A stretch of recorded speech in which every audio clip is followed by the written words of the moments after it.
Are you feeling frustrated with the situation you currently find yourself in? Or with how others are behaving? Chances are it's mindset and paradigm that are the driving force behind your frustration. How we see the world, our paradigm, and how we think about it, our mindset, has everything to do with how we experience life. And yours? Well, yours just might be getting in your way from finding joy and contentment at work and at home. This is the Leadership on the Rocks podcast, where we equip and empower leaders like you to thrive in and create harmony between your professional and personal lives. I'm your host, Bethany Reese, and in today's episode, we'll learn how to influence the great force of paradigms and mindsets that is affecting how we see, think, behave, and experience our daily lives.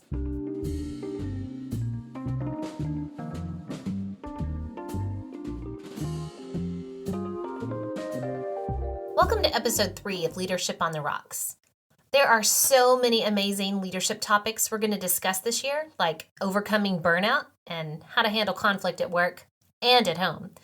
But I need to tell you a secret. Without listening to and internalizing today's podcast, all the amazing help the other episodes will give us will be for naught. Why? Because to truly grow into a better leader, spouse, parent, family member, or friend, we have to pull back the curtains on how we engage with the world and realize, honestly, that we ain't all that. Plus a bag of chips, right? If we don't start with understanding ourselves and how we see the world and think about the experiences we'll have, then we will continue to trick ourselves into believing that the world revolves around us and our point of view. So, whether it's you leading your family, a team, or an entire company, by better understanding how you see and think, you can come to the realization that you need to make progress in yourself before you try to influence and lead others. So if you want to be that inspirational leader, like the Denzel Washington in all the movies, right? We got to start with this episode. Speaking of movies, do you love watching movies? I do. I love following a good plot that leaves me in suspense. Sixth Sense, oh my goodness, that movie totally got me, right? I love to watch action and war movies with my son. And recently I've been watching a lot of those classic princess or coming of age movies with my daughter. The movies like The Princess Diary and Freaky Friday. That was a great bonding moment for us. But I've come to realize that it doesn't matter the movie I watch, they all kind of have the same plot lines. Now, while I try not to verbalize my predictions per se out loud, that would ruin the movie for my kids, I gotta say, I'm pretty spot on with the plot most of the time. So why is that?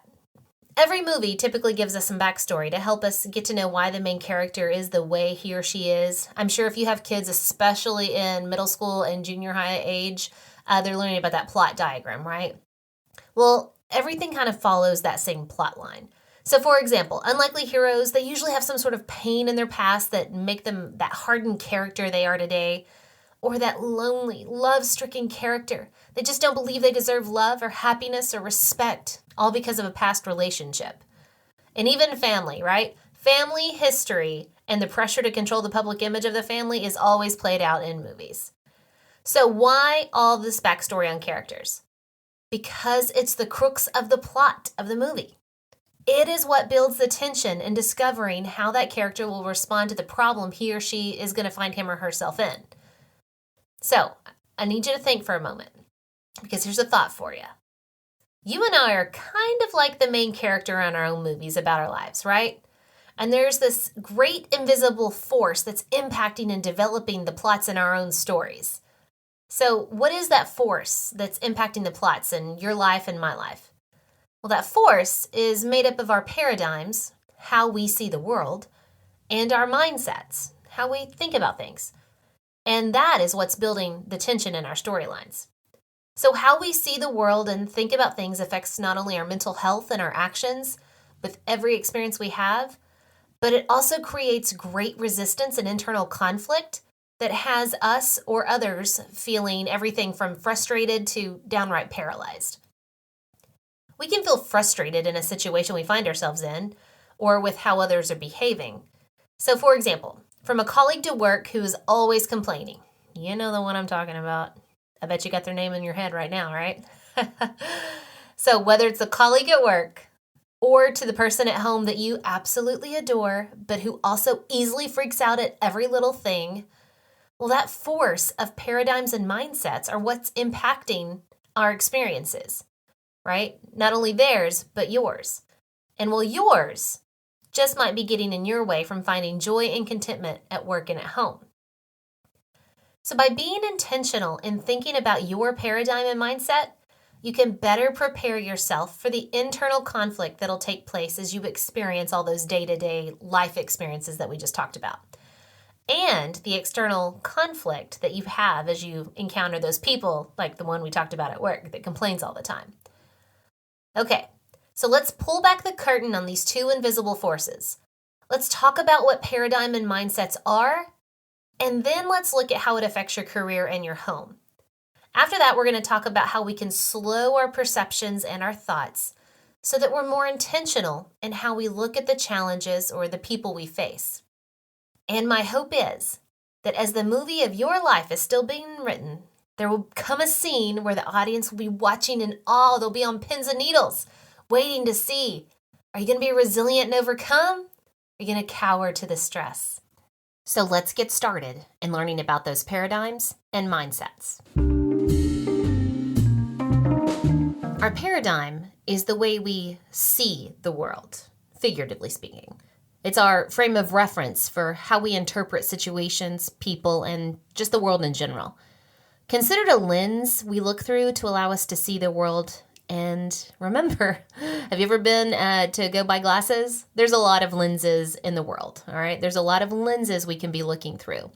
So for example, we can have lenses that are self-focused. We can have lenses that are God-focused, goal-focused, business-focused, justice-focused, rose-colored glasses-focused, and many, many more.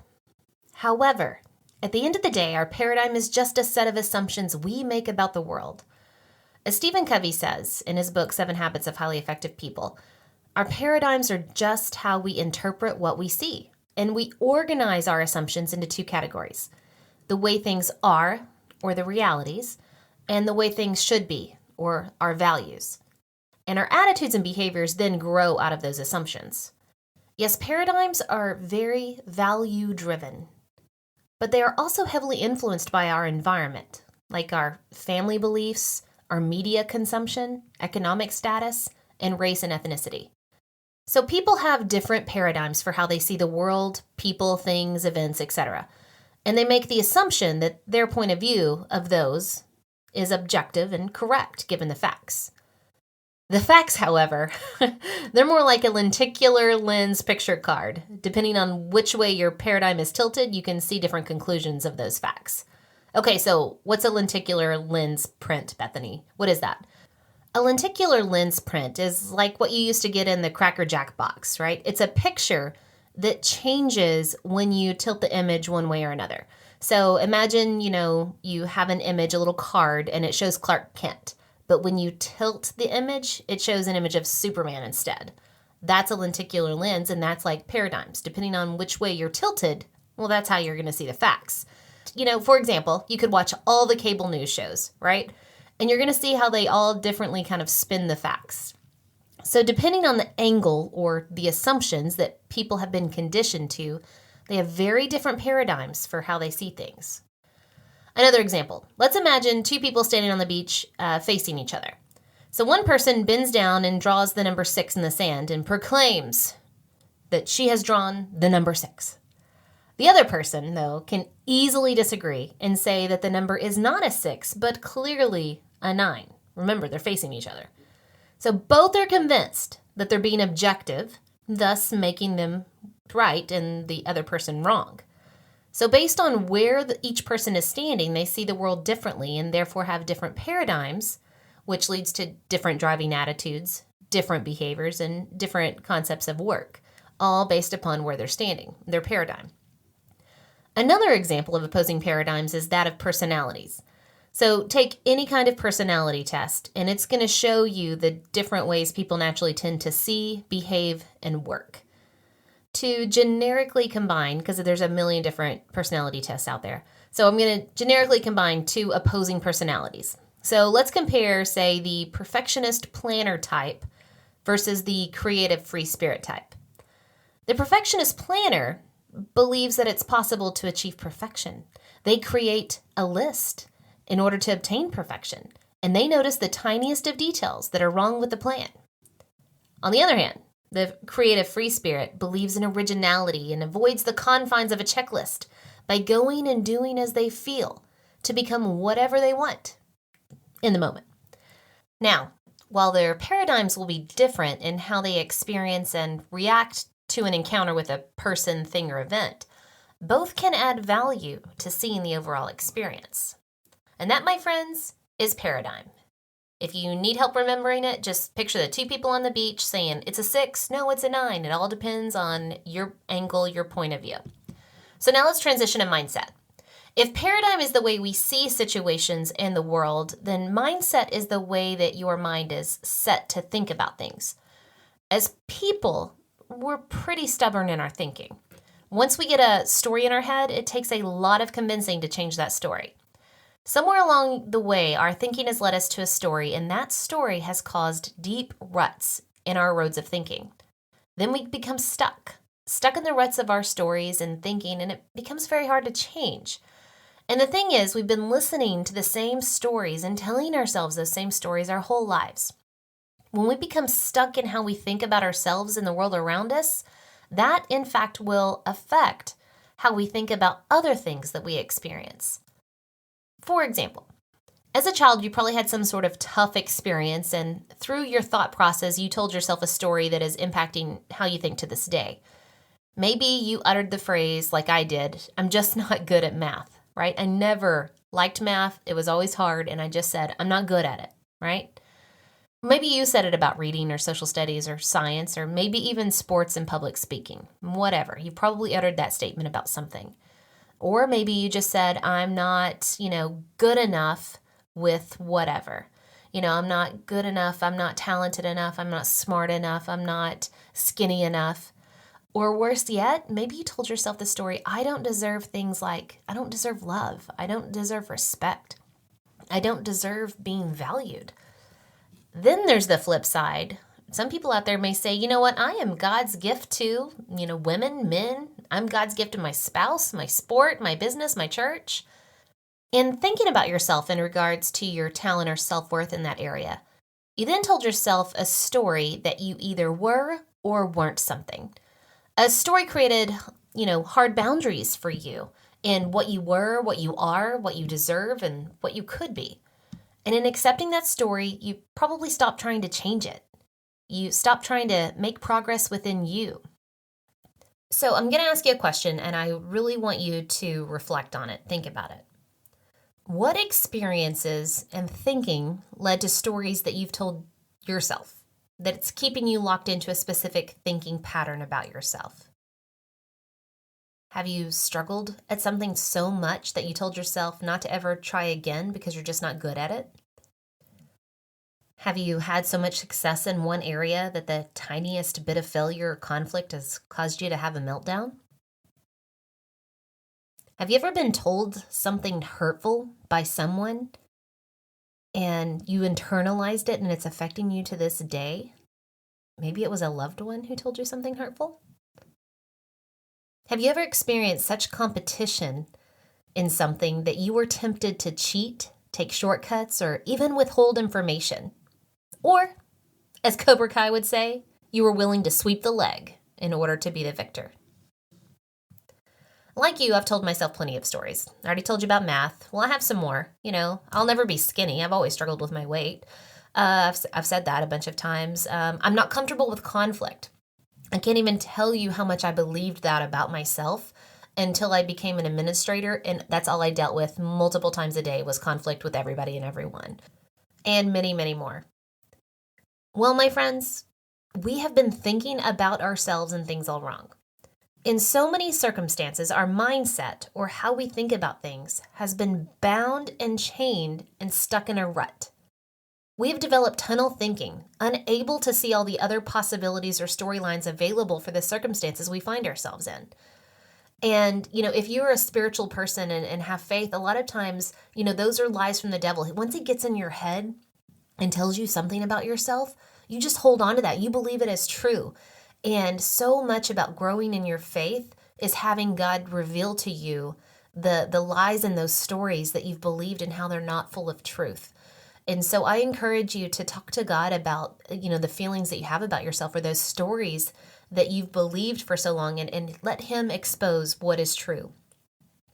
So as we, continue and look at mindset, I just want you to really understand what it is. It's the way your mind is set to think about things. All right. So in other words, if your mind had a dial, right, like a little, television volume dial, but a mindset dial, there are different ways you can adjust it and set it so that whenever you're analyzing, reflecting, developing feelings about things or people or experiences or circumstances, that you can, in fact, learn how to adjust that dial. However, I'm not a pedigree scientist, all right? But I've done some research, and Dr. Gary Klein is a psychologist, and he wrote an article in Psychology Today. And he said that a mindset is a belief that orients the way that we handle situations. It's the way that we sort out what is going on and what we should do. All right, so now through other research that I've done, it seems like there's 4 popular settings. I'm sure there's more. Again, I'm not a psychologist, but there's 4 that's talked about a lot. And 2 that kind of go together are the fixed versus growth mindset. And the other 2 that go together are the scarcity versus abundance. And yes, they're opposing mindsets. So first we're going to take a look at fixed mindset versus growth mindset. Now here is a very famous psychologist, Carol Dweck. All right, she is world-renowned Stanford University psychologist, and she wrote a book called Mindset, The New Psychology of Success, and How We Can Learn to Fulfill Our Potential. It's a book from 2016. And she says that our lives are heavily influenced by how we think about our talents and abilities. Now, according to her, there are 2 types of mindsets. That's the growth and fixed. A person with a growth mindset looks at obstacles in life as a challenge to be overcome and an opportunity to learn. While a person with a fixed mindset looks at challenges as threats to their talent and a threat to their intelligence. So the growth mindset provides hope of a better situation because the mind is willing to work and learn more skills through the adversity of the situation. With the growth mindset, there's always the thought that improvement, no matter how small, can and will be made. It focuses on learning skills versus being born with talent. So I love this example. If you've ever watched any of the Charlie Brown specials on TV, right? I love Charlie Brown. So he's a fictional cartoon character by Charles Schulz. And he has a growth mindset whenever he's talking to Lucy. They're playing baseball and all that. And he says, if you grit your teeth and show real determination, you'll always have a chance. And I just want to say, that's right, Charlie Brown. You will always have a chance if you have a growth mindset. Thank you, Charlie Brown, for that great example. So now let's switch to the opposite, the fixed mindset setting. That, on the other hand, has our mind thinking that things are as they are with no hope of getting better, no matter the situation, the circumstances, or the effort. In other words, you are either born with talent or you are not. In my case, I'm either good at math or I'm not. That was a perfect example of me having a fixed mindset. Its setting focuses on talent alone and not the opportunity of learning new skills. So I'm going to go back to the comics. Famous comic strip and now cartoon character, Popeye the Sailor Man. He exhibits a fixed mindset when he says, I am what I am and that's all that I am, right? He has a fixed mindset because he believes that he's nothing without his spinach, right? He's got to have the spinach to be strong and, overcome whatever challenge he's facing these days. A lot of athletes that are majorly talented, they can have a fixed mindset about that talent. Their identity is wrapped up in being the most talented, and whenever they come to adversity, they don't win the game or they're not picked for a specific team, they can fall apart. Have you by chance ever seen an athlete walk off the field or the court during a game? Not that I'm talking about any recent news. So a fixed mindset can cause the mind to constantly battle the development of perseverance in overcoming obstacles. And it can cause people to essentially quit or die on those molehills of life. Now let's get to the other set of mindsets. And it's talked about a lot in business. So beyond growth and fixed mindset, there's another way your mind can be set to think about things, and that is scarcity mindset versus abundance mindset. Again, kind of looking back at Stephen R. Covey's book, 7 Habits of Highly Effective People, he really kind of coined the terms scarcity and abundance mindset by describing a concept of a pie. And I love it. Who doesn't love pie? So scarcity-minded people believe that there is only so much pie to go around. And once someone takes a piece of that pie, there is, in fact, less pie for everyone else, until finally there is no pie left. That is scarcity mindset. On the contrary, abundance-minded people believe that the pie is never ending and everyone can have a piece. There is essentially plenty of pie to go around. Now, there's no greater example of abundance mindset than with Jesus Christ himself. Jesus is all about freely giving you the abundant life.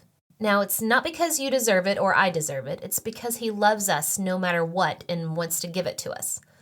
In Matthew 14:13 through 21, Jesus is speaking to a bunch of people, and actually thousands of people, about the abundant life through him. And meanwhile, his disciples were stuck in their concerns about how they're going to, feed all these people. How are we going to be able to provide food for them to eat? They had a scarcity mindset when they said they only have 5 loaves of bread and 2 fish, and that it was impossible to feed that many people. However, Jesus was always teaching and showing how the abundant life was possible through him. Jesus, in fact, took the 5 loaves and 2 fish, blessed them, and then passed them out to 5,000 men, plus the women and children that were present. All ate the food until they were full, and there were 12 baskets remaining. That, my friends, is the concept of abundance. With a scarcity mindset, our thinking is always within the boundaries that there is a limit to how much blank whatever there is in the world, right? Fill the blank with anything you want. There's a limit to how much success there is in the world. There's a limit to how much money, market, popularity, friends, status, whatever. A scarcity mindset has the thought life focused on what we don't have and how we have to get it before the next person does. This has high school and Mean Girls written all over it, right? That's a scarcity mindset. When thinking of a scarcity mindset, though, not only do I think of high school, but I also immediately picture King John in the story of Robin Hood. Okay, I gotta be honest. I actually picture the Disney version of King John, the one that sucks his thumb.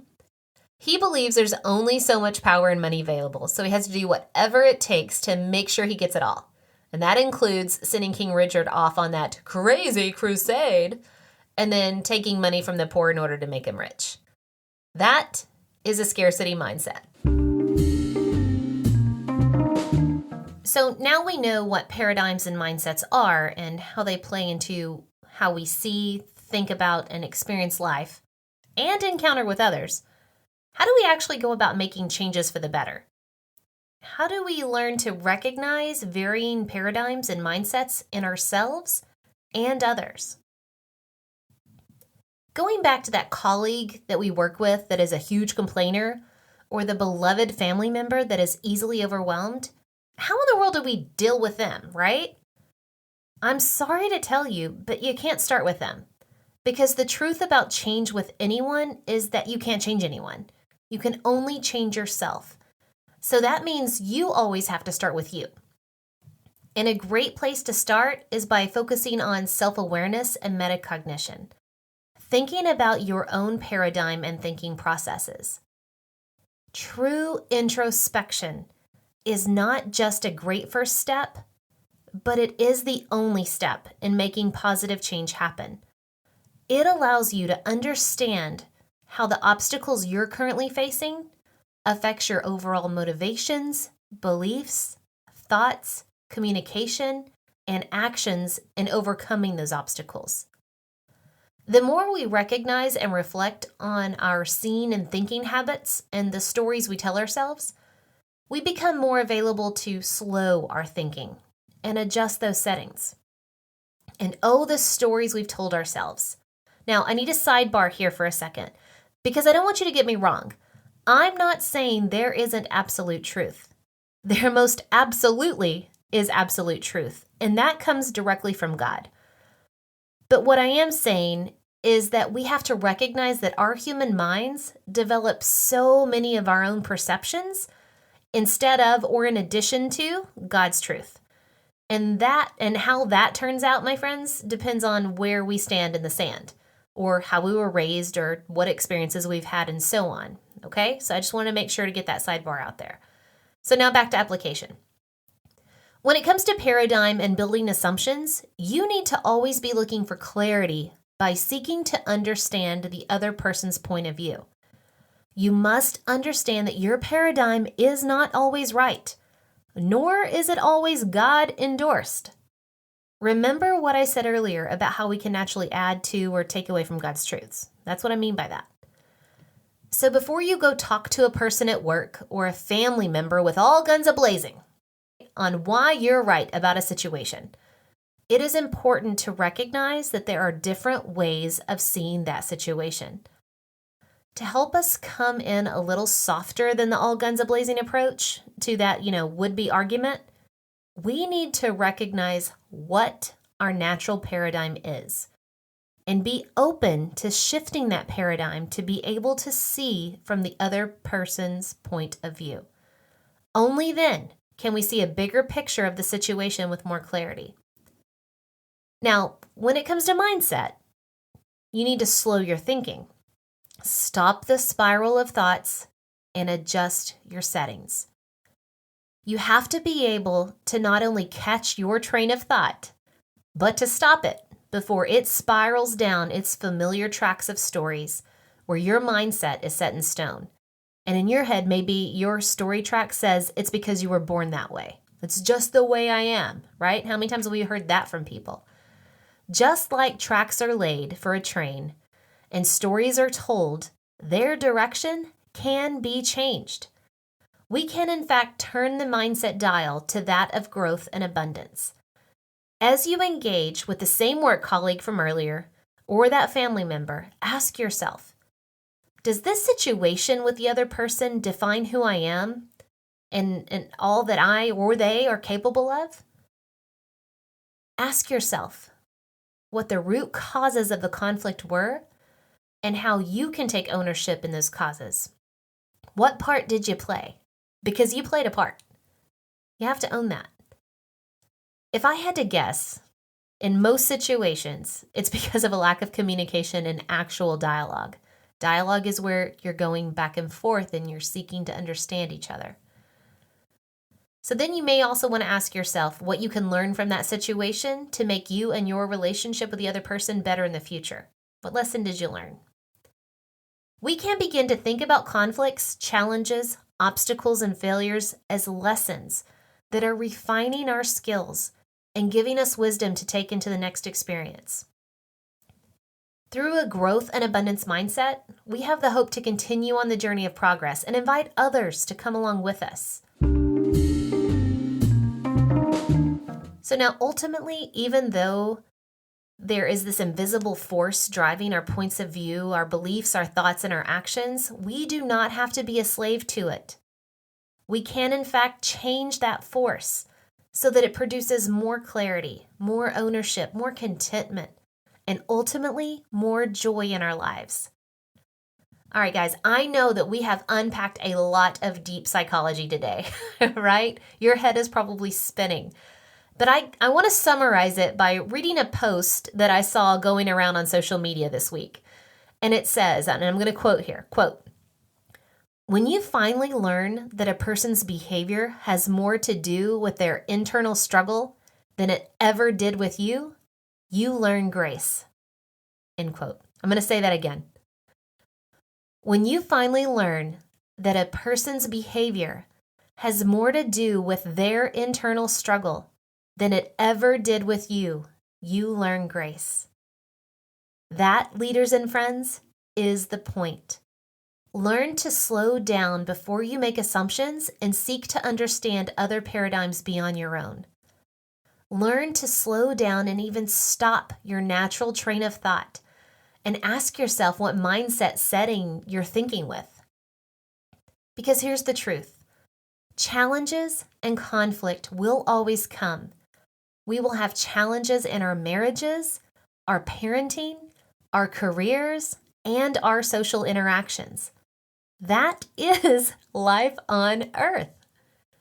We need to understand that we have a choice in how we handle adversity. We can dig our feet in the sand, literally, based upon the paradigm in the sand. We can dig our feet in the sand and argue until we're blue in the face, saying that our paradigm is right and everyone else's is wrong. We can even wrap our fixed and scarcity mindsets around the situation, curl up in a ball and say, I just can't even, or it's unfair. That's one option. Or we can change our thinking and say, that didn't go as planned. But with God, all things are possible, and we can continue the journey towards progress. So, my friends, may you please talk to God daily. Allow Him to open your eyes to His truth and guide your thinking, and you will be amazed at how abundantly you grow in your faith, joy, peace, and harmony with all of your life experiences. God bless.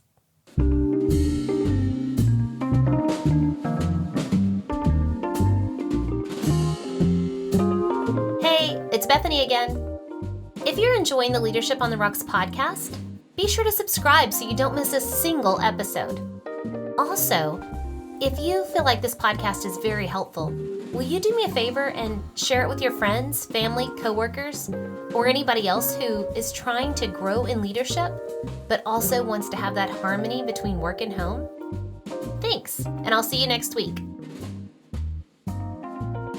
And remember, the most important rock you can build your life and leadership on is the rock of Jesus Christ.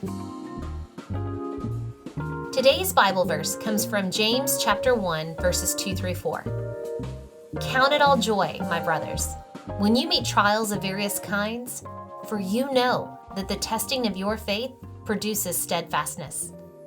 And let steadfastness have its full effect, that you may be perfect and complete, lacking in nothing.